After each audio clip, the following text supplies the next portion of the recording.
Many of our contemporaries are still arguing about the prematurity of all the revolutions of the last century in Russia. There are even claims that such serious upheavals could have been avoided. We recommend that all disputers simply study carefully the open, unclassified sources of the time. It is enough to look through old newspapers from the archives to realize that most of an entire class of people, proletarians, wage laborers, were living on the edge of survival. The average working day for workers was 12 to 14 hours. The shorter workday, 12 to 10 hours, was the privilege of the so-called labor aristocracy, skilled locksmiths and machine operators. The owners did this not because of humanity but in order to reduce waste. The capitalists did not want to hear about work safety or normal working conditions in order to reduce costs and increase their own profits. Work was often carried out in damp, dark buildings and basements. For the same purpose, female and child labor was widely used without any reduction of the work rate. For factory children, such catalubia made old age illnesses and wrinkles the norm. However, this did not stop the factory workers. In place of a dead child there was always enough others who agreed to work for a pittance. And the miserable wages were not paid regularly. The capitalists practiced payments several times a year, usually on church holidays. To make a living, the workers were forced to shop at the factory stores,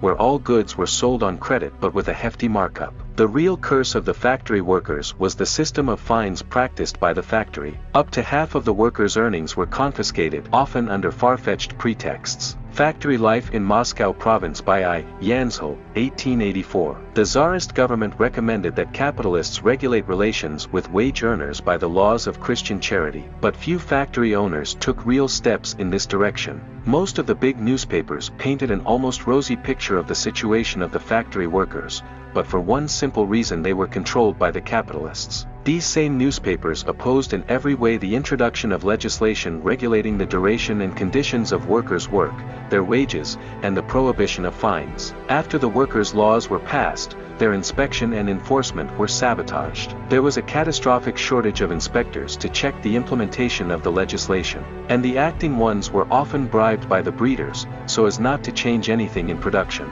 J.